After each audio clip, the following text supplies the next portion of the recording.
Hey everyone, I'm Jay Shear and welcome to Business Minds Coffee Chat. The goal of this show is to share insights, help to lift and inspire others, and deliver practical, meaningful, and actionable content. Do you find it difficult to communicate what you do? On today's episode, we're going to be talking about positioning yourself as an authority, standing out in a crowded marketplace, and exceeding personal and professional expectations. Our guest today is widely known for helping businesses stand up and stand out in their market and consistently attract higher paying clients. He's a husband and father, a best-selling author of 4 books, including the soon-to-be released book, Your Personal Enterprise. He's an international speaker who has spoken to over 21,000 people in 15 countries. He's built several 6- and 7-figure businesses.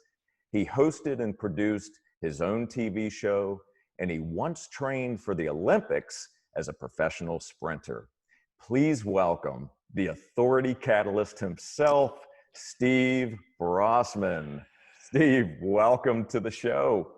Sensational, Jay, and I'm pretty sure that it won't take your colleagues over your side of the world to pick up that I am from a land down under.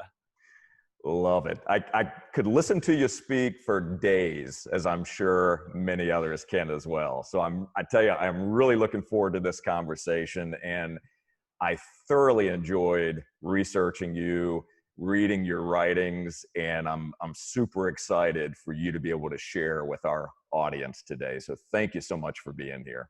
Cool. Thanks for having me on. Absolutely. So let's dive right in. If you would, could you share with us where your story begins? And Steve, what were some of the early experiences that influenced the work that you're doing today? Well, actually, I was going to say I never really wanted to get into business, but then I set one up when I was 15. I was in the middle of the Hunter Valley, and I learnt through my girlfriend's sister's boyfriend how to shape surfboards, and a few of my friends wanted some, and then a few of their friends wanted some. So I set up a surfboard making business while I was still at school.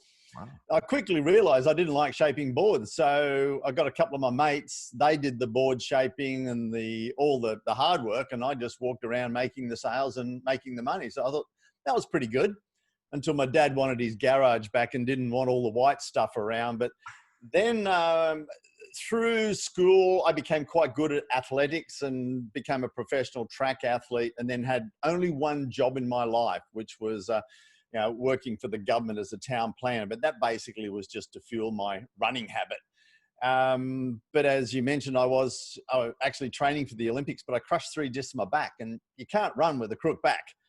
So I fell in love with the fitness industry, and I just said I could do this, and then opened up a health club. And like many other businesses, they open the doors, but there's not a queue. So I bought my first ever marketing course, marketing and sales, way back in 1983. And I just fell in love with marketing. And then I just did things differently. I franchised a kids club into 5 countries, a weight loss program into 2. And that really started the journey. And then I started helping other people doing what I was doing. And that one thing led to another, to the point now where what I was doing way back then is exactly the same as what I'm teaching right now. Be different, be unique, claim your spot, because I wasn't the best aerobic instructor in the world, but I got paid to travel all over the place because my unique niche was in demand.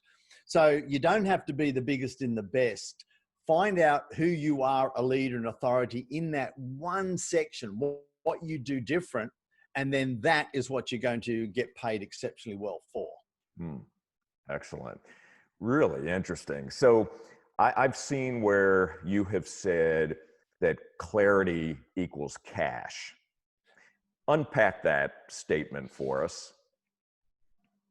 Well, I'm going to take a step back before that, Jay. Okay. And what I see out there all the time is what I call the brown box syndrome.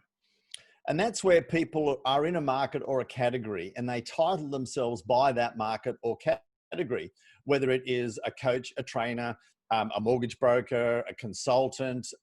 If they call themselves a coach or a consultant, they're perceived the same as everybody else in that category, or by the experiences that person has already had with somebody in that category. So if you say, hey, I'm a business coach, I'll say, well, yeah, there's not many of those around there. They're all brown boxes sitting on the shelf. But it's not until they unwrap the box that they could see gold in there. Get up Christmas morning. There's presents under the tree. They're all brightly wrapped except the brown box. Now, do they rush for the brown box or is that last? They judged the box on, well, I've seen some pretty average stuff come out of brown boxes, and they can't think. They think that the person can't value what's in the box enough to wrap it uniquely. And that's what other people will value and look at you as, that they won't see that you've positioned yourself uniquely to value yourself. So that's the brown box syndrome. Now, on the other side of it, when you know exactly who you want to work with and communicate the outcomes, not what you do, but the outcomes with absolute clarity, then that's going to make a massive difference. It allows you to communicate to the right people who you are, what you do, how you benefit them. Mm-hmm. It allows them to know who you are, what you do, and how and why I should talk to you. But also, when you have that clarity, your referral partners and strategic partners can talk about you and say, you need to go to this person because they've got this system to deliver results. They've got this blueprint to deliver results, not just go and see them, they're good because other people are the same. So there's two parts to that. Clarity equals cash, or clarity delivers cash. Confusion kills conversions. Ooh. You've hit on some very, very valuable points. I'd like to, if we could for a moment, let's bring that down to the ground and let's give a real world example. So if we pick any company that you've worked with, it could be a landscape company, a marketing company, you name it, but let's talk about how you've helped a company like that get clarity around their message, figure out or help them define what their purpose is, and then be able to communicate that. And so they're not showing up as that brown box. The first thing that we always start with is, what are the outcomes that you deliver? What are the 3 best outcomes you've delivered your 3 best most recent clients? Because people actually don't give a damn about what you do. It's what you do for them. People don't really come and buy, 4 hours worth of business coaching, 4 hours worth of SEO. You buy the SEO, you're basically saying, I'm going to pay you money to deliver me leads. I'm paying for the leads, not the stuff that you do.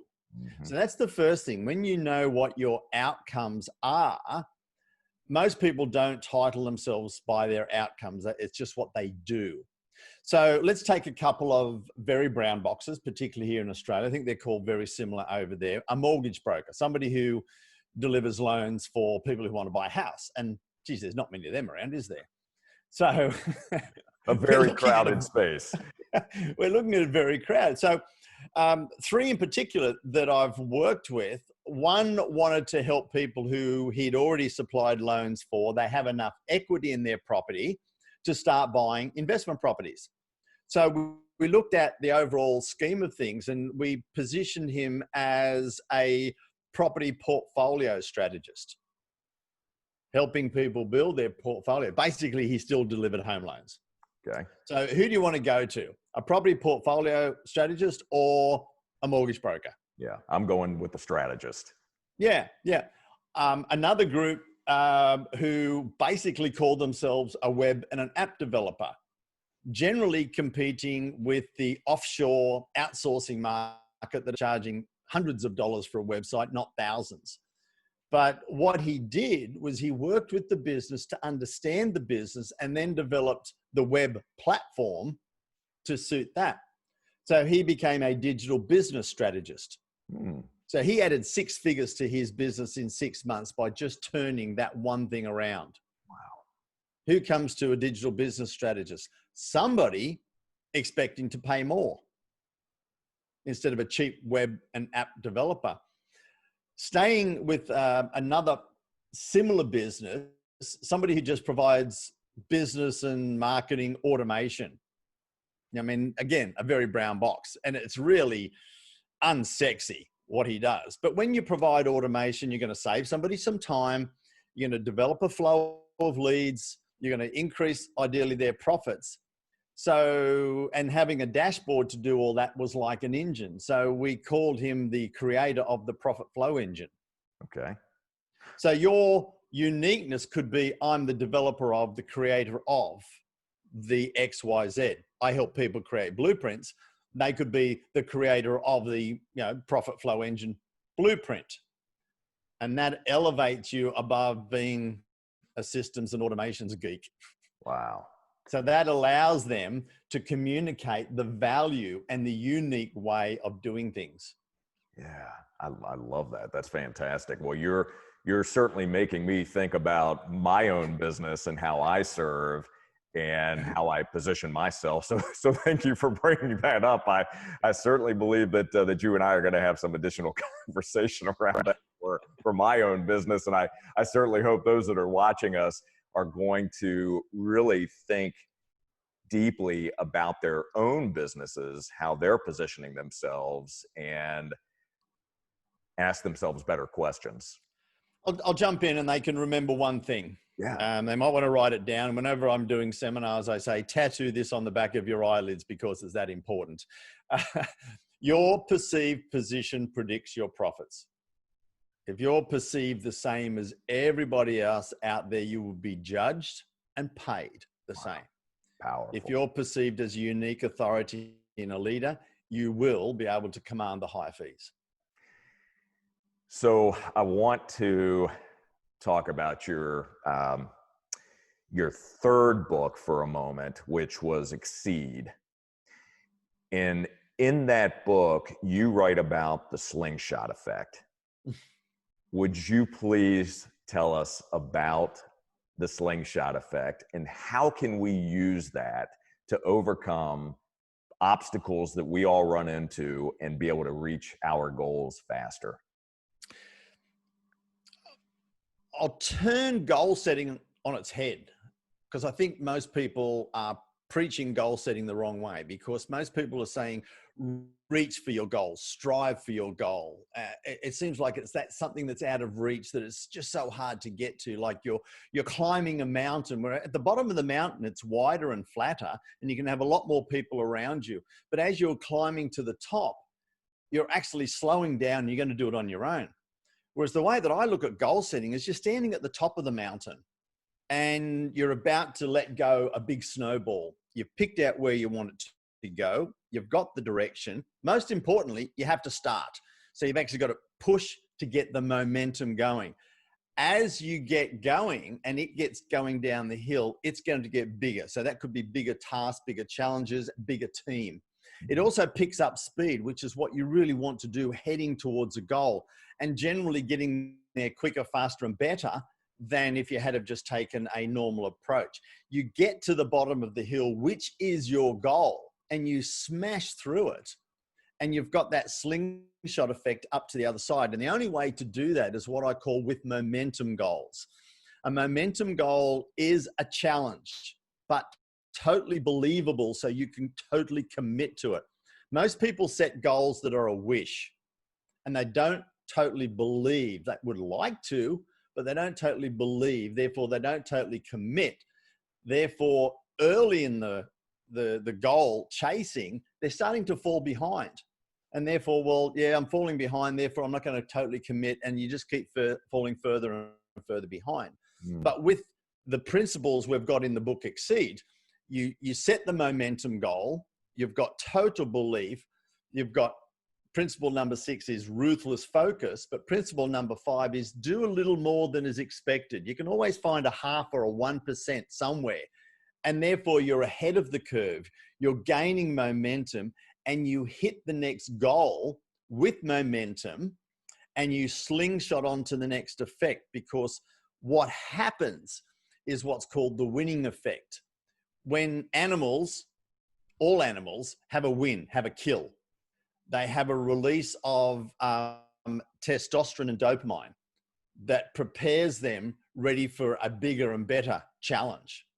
So when you can schedule momentum goals and wins all along the way, you are slingshotting with that extra boost of testosterone and dopamine onto the next goal with greater physical and physiological and psychological attributes to be able to attain it. That was relatively long-winded, but it's a fairly simple approach to be able to do it. And there is no better feeling than just smashing through a goal after goal after goal, instead of just having that one thing there, just reaching for it. Yeah, that makes a lot of sense. Can you give us an example of a momentum goal in your own life, and how putting those principles into practice have allowed you to achieve your slingshot? Yeah. Yeah. Look, I'll tell you the original story, how it all came about. And I was a kid who was okay at sport, not bad. I was the third or the fourth kid picked in the relay team, born with really bent legs. So I was never born officially to be a champion athlete. But in my last year of high school, despite never having represented the school, I said, I am going to win the high school sports. I committed to it. I said to my dad, I want to win the high school track. And he said, because I was close. And I said, I can do it. So he found a great coach, and I committed everything to it. I had the ruthless focus. I did more than expected. We turned all the training around, and I won the high school sport. I thought, wow. And then there was the next one. I smashed through that goal. And then there was the regionals, and I won 3 races at regional. Then I got to state, and I got to the finals. And all I wanted to do originally was just win the school. And then at the end of that, my coach said, you know what, you're pretty good. You should stick at it. And I thought, yeah, I might do this. I'm enjoying it. And then goal after goal, I kept ticking off and smashing through and ticking off and smashing through. Within 2 years of me making a conscious goal to win the high school sports, I was Australia's youngest ever professional national track athlete. Wow. Track champion. And it's like, if I'd have set that goal way back then, I'd have been falling behind schedules, didn't totally believe it. I wouldn't have got there. But every goal, and I've done that in every business. What is the next step? How can I smash through that? How can I get through that? How can I get through that? And that's how momentum goals can really set you a lot further than what you actually believe you can in the first place. Yeah, that's fantastic. Momentum is your friend. Yeah, that makes a lot of sense. Thank you for sharing that story, because that helps put the pieces together, and I can actually visualize that process. So I appreciate you sharing that. So tell us a bit about your new book, if you're able to. So that the book is called Personal Enterprise, and that book is going to be released when? Fingers crossed. Next week, which will be towards the end of the 3rd week of July, whenever people get to read this. So we're doing a fairly major release. And I brought the book out, and something that I've been sitting on for some time. I was booked to do a tour of India speaking on this topic, on helping people within organizations create their own personal enterprise. We all, whether we're the owner and a solopreneur of our own business, whether we're part of a larger organization within a business, whether we're fully employed, we actually should run ourselves as our own personal business. And most people don't. We don't take responsibility, and we're letting other people and other things determine how we live our life. And this book is divided up into 3 major parts. The first part is getting absolute clarity on your why. What are your goals? What is it that you want to achieve, and how do you want to live?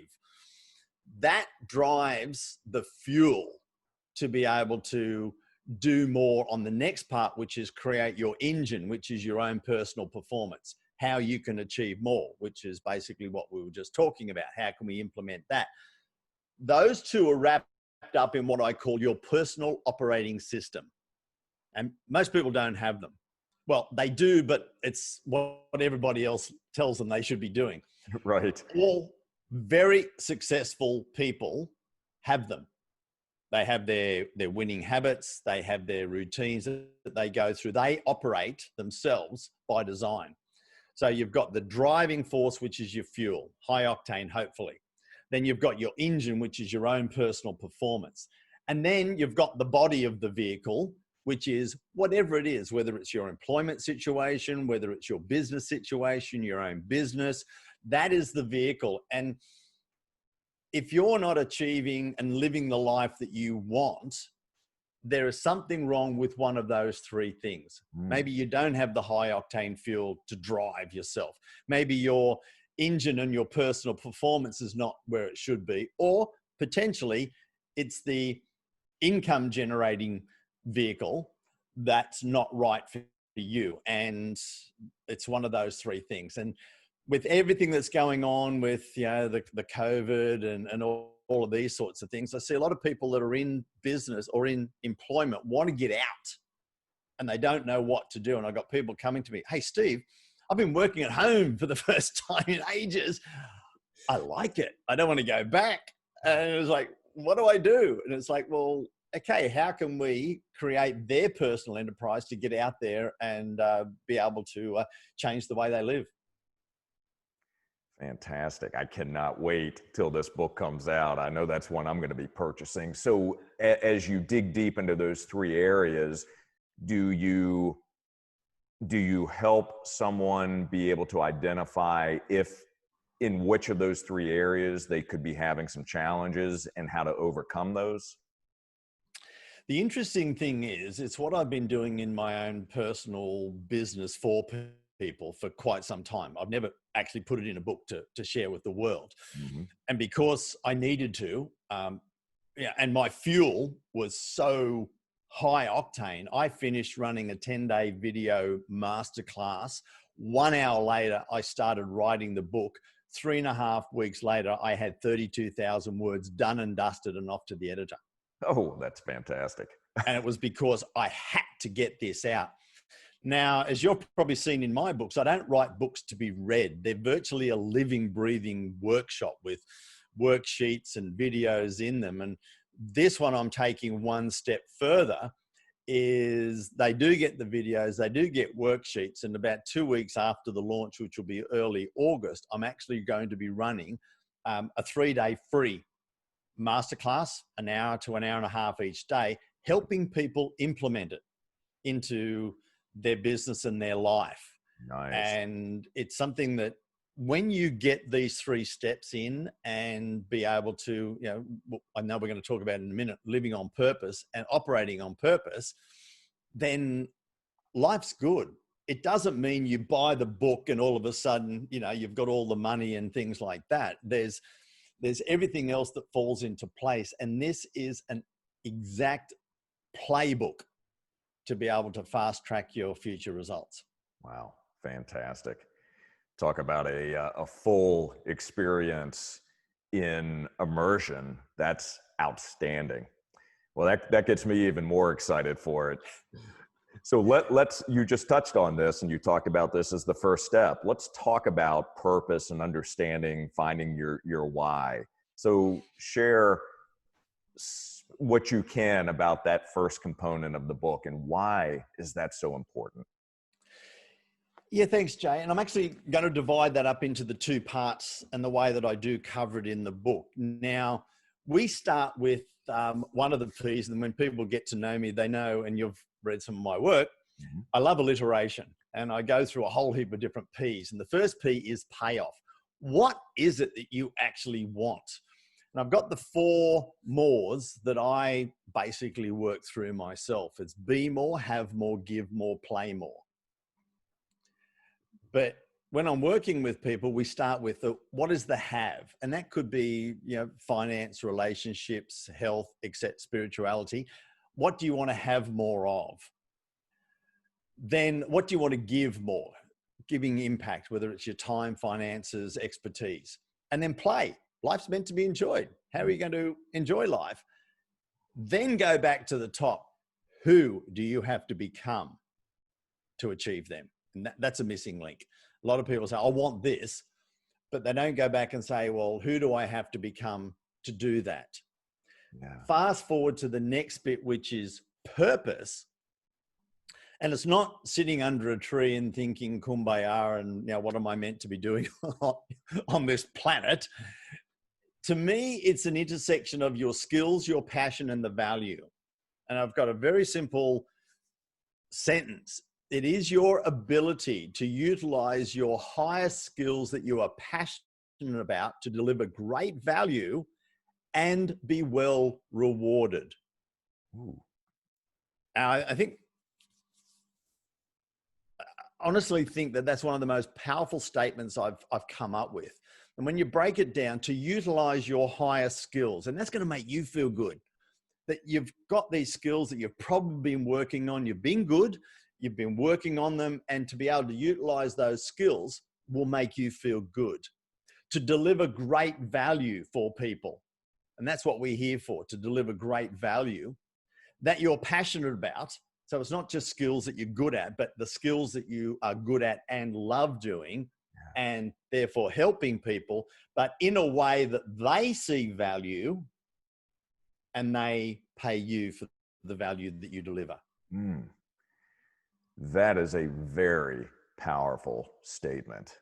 For the years that I've been working on myself and with other people, there's been an aggregation and a fruit salad of stuff that I've done.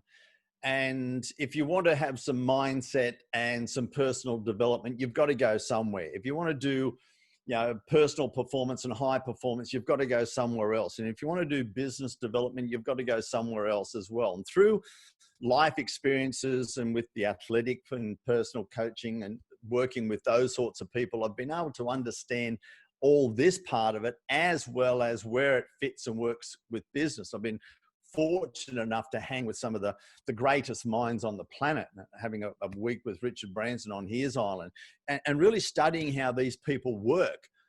And I was like, well, yeah, it is my duty to get this out, pull it together in a make sense book program that people can take and implement it. And that's what you can probably tell I'm a little excited about getting it out there. Well, as you should be. This is going to be a game changer. So I can't wait for it to be released and to see the results that people are having by implementing and going through your masterclass and your worksheets and everything else that you're going to be providing for those that are consuming your content. And you just hit on something that I wanted to ask you about, and it is mindset. How does mindset play a role in your life? Everything. One word. Okay. One word. It is the catalyst for everything. And when they read the book, they'll read that I have a 10-minute non-negotiable first 10 minutes of every day. Non-negotiable. Do tell. And it's something that works for me. And I've been working with a colleague and helping him with his, and he has a way of being able to shift your mindset and everything, and what we call the fear to flow pendulum. And some people wake up and think, oh no, I'm dreading the day. I go through and do a check-in. Where am I? Where am I on the pendulum? And what do I need to change that? I do not put my feet on the ground until I'm on the positive side and I have clarity and confidence of what I'm going to do today. I don't get up with a negative. You know, if it takes me 5 minutes or 10 minutes before I get out of bed, I do not get up with that negativity. The next thing is a 2-minute routine that is really, really simple. The first bit is a glass of water. As a coach yourself, you know that we've been expelling water all night. We're dehydrated. The first thing I do is put that water back. And then I do a deep breathing for 60 seconds. It's basically, we've been shallow breathing all night. Let's throw some oxygen into our brain and our body. Being trained and skilled in kinesiology and exercise kinesiology and educational kinesiology, I do a cross-patterning routine while I'm doing my breathing. So glass, oxygen, stimulate the brain, takes 2 minutes, and then I sit down and do my journaling. That is non-negotiable, whether I'm going for a ride at 5:45 in the morning or whether I'm doing anything else. That is always the non-negotiable. What that does, it stimulates the brain, stimulates creativity, puts me in an attitude of gratitude and thankful for where I am and what's going to happen in the day. And I always look for one thing that I'm excited about for the day. So those 10 minutes set the mindset up. And when we go back to potentially like goal setting, and they're setting the wrong goals and they're falling short, you know, it's a matter of being able to create and manipulate your brain so that, yep, I've got this win. I've got this win. You try and create those wins and boost your performance each day. And that helps put you in the positive mindset. And I'm not saying, you know, sitting down and being happy, kumbaya. You know, stuff happens. You know, COVID, certainly stuff happened to my business, but having the confidence that you've got the operating system to be able to overcome it certainly helps. Yeah, so go back, mindset's everything. Yeah, you are definitely speaking my language. I do want to ask you something about your journaling. When you are journaling, is it free flowing? Is it whatever comes to your mind? Is it specific to gratitude? What are you journaling? Well, like any race, you've always got to start at one spot. You can't say, well, let's have a race, and you can start anywhere you want to. So I start. The first part of my journaling is always the top 5 things that I'm thankful for that day. Okay. And then depending on the day, if it's a short day, then I'm getting ready for cycling, then yeah, I might journal for a short period of time and write down some notes that I'm looking forward to doing today, or, you know, recap of what's been going on, or flick through some pages.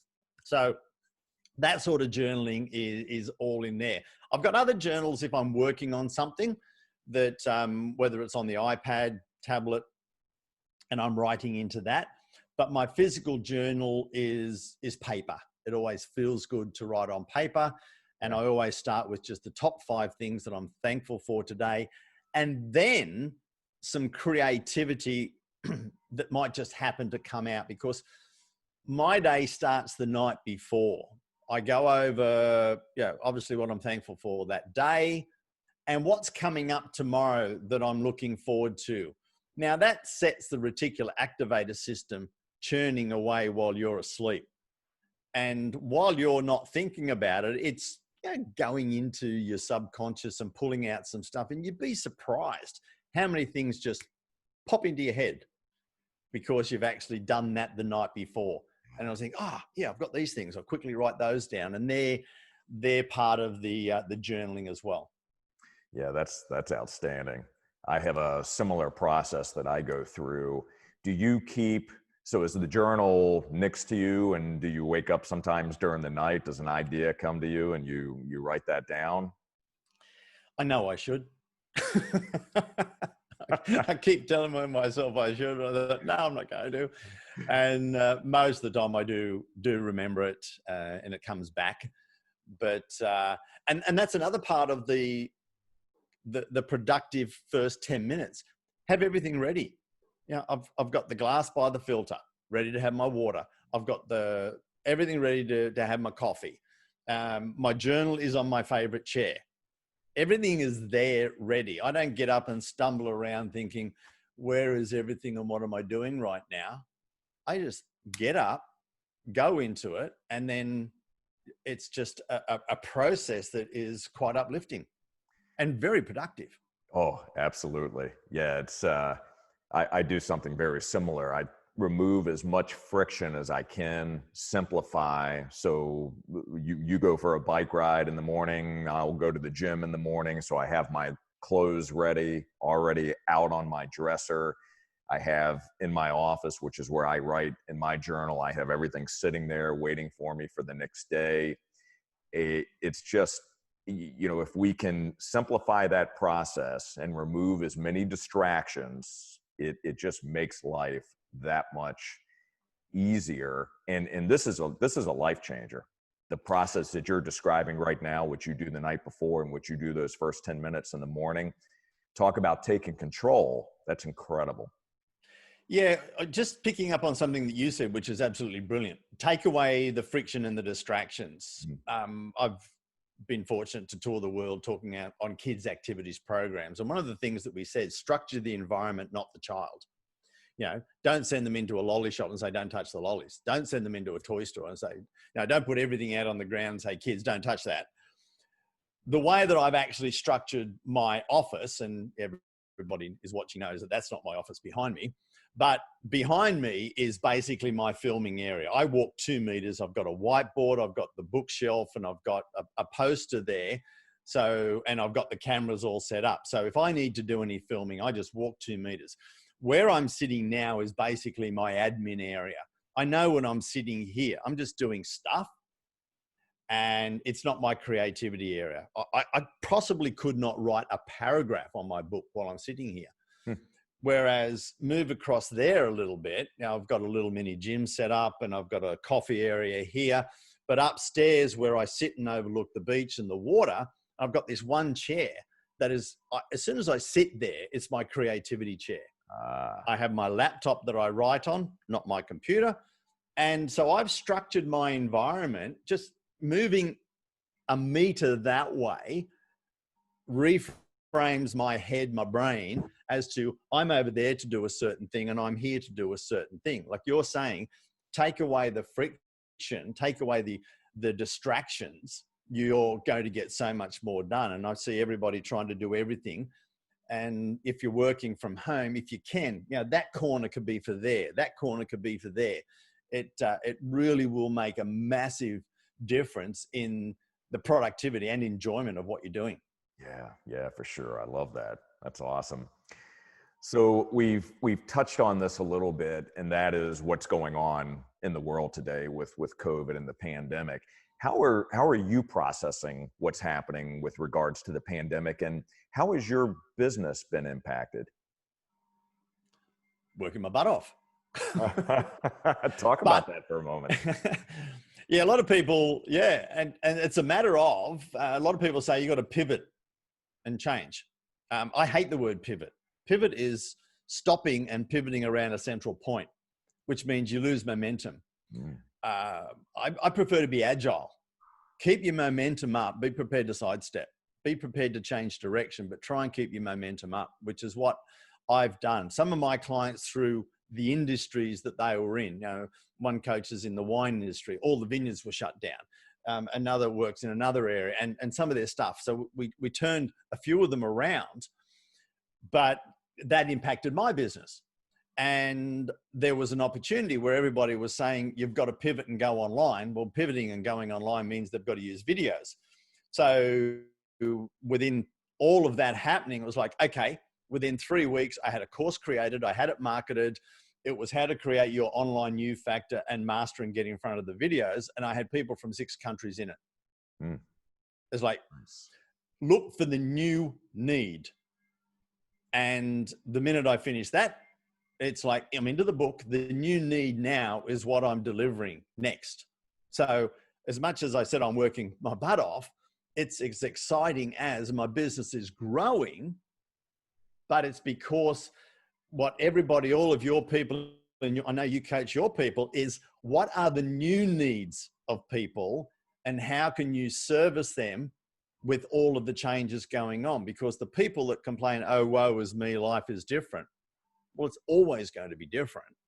It's how you can capitalize on it and identify and then reinvent yourself to be able to help more people what they need right now. Yeah, that's fantastic. So opportunities are there if you're willing to look for them.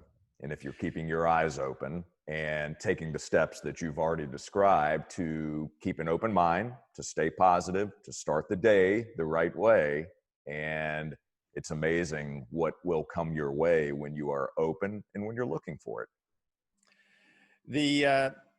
The stats, or there's been a saying that's gone around for many, many, many years, is there are more large $1 million, probably now $1 billion companies formed in the Great Depression through in America than at any other time. And if you remember the last probably 60 seconds of the movie Dumb and Dumber, the two boys are walking down the road. The girls pull up in bikinis and they're looking for two guys to oil them down for their competition. They basically said, you go that way, you'll probably find somebody. The bus takes off and they look at each other and say, look, there's going to be two lucky guys that are going to be oiling them down. When are we going to get our opportunity? They said, we just have to keep our eyes open. And I see so many businesses. I don't want to call them Dumb and Dumber, but they do portray, when we go in and say, have you looked at this and have you looked at that? And they think, oh, I didn't see it that way. Yeah. And that's where having other people look at your business, as you would know, you see so many things and help your people with things that are logical to you because you look at them a different way. And they think, wow, I never saw it that way. And that's where we're blessed to be able to help people because we look at things differently. Yeah, for sure. Perspective is huge, and awareness. Have you heard or have you seen the video called "This is Water"? No, I haven't. I'll have to chase it up. So check it out, but I'll share with you just very briefly because it's a great example of awareness. But so it's a fable of these two fish. So these two young fish are swimming along, and they pass an older fish heading in the opposite direction.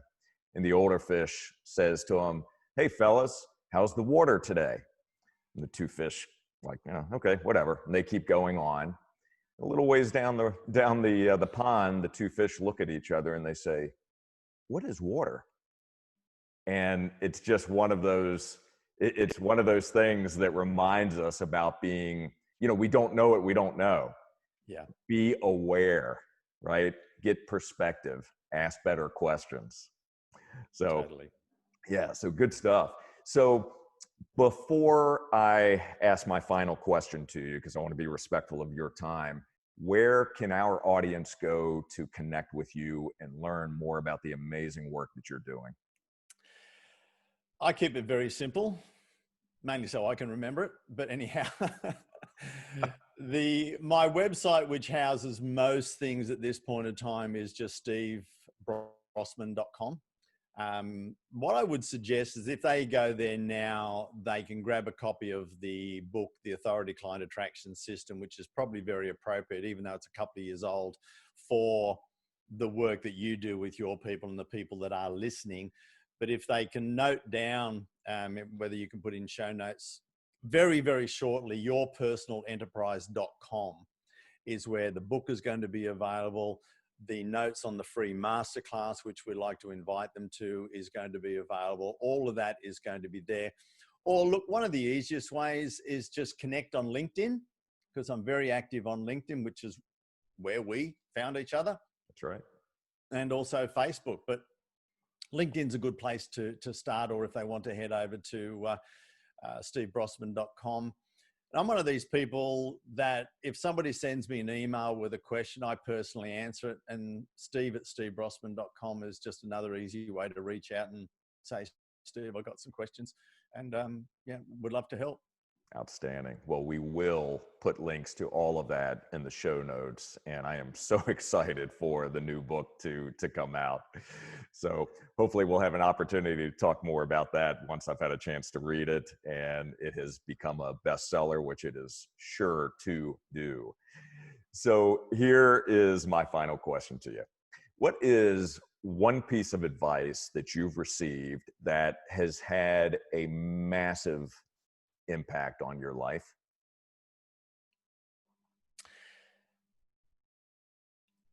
One out of the many millions, because I'm here as the culmination of many, many people's bits of great advice. But I will share one thing where I severely got my butt kicked, and it was sitting on the top deck with Sir Richard Branson on his island overlooking. Fortunate enough that everybody partied the night before and I was the only one up at the time to have breakfast with him. And he was just chatting and asking lots of great questions. And I was sort of fluffing around talking about the new business that I had ready. And he said, so why haven't you started? I said, I'm really not sure I've got the business model right. I'm not sure of this. And he just put his stuff down, just looked at me, said, Steve, there's only one way to find out, and that's start it. You can't change anything while you're stationary. So just go and do it. And I thought, well, if you get your butt kicked by probably one of the greatest entrepreneurs of all time, you really should do something. And that's the best thing, is it's better to be out the 80% right and out the door than 100% right and in the drawer. So true.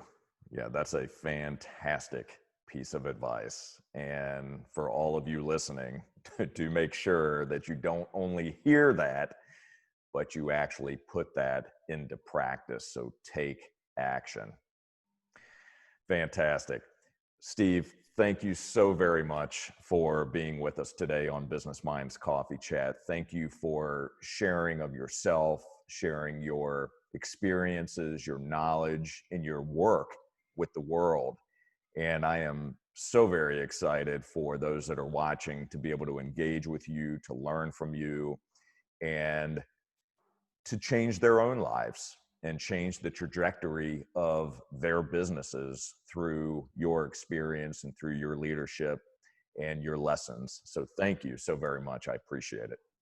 Jay, thank you so much for doing what you do and having people like me to be able to share to help your people, because it's through you that we are able to create our ripple effect. So thanks, buddy. Absolutely. It's my pleasure. And for the rest of you, thank you so very much for watching. If you found value in this episode, you know what to do. Go ahead and like and share with your friends, and please subscribe to this channel. And until next time, stay healthy and optimistic, keep learning and growing, and remember that transformative change in your life and business begins with you, and nothing happens until you take action. We look forward to seeing you on the next episode of Business Minds Coffee Chat. Take care.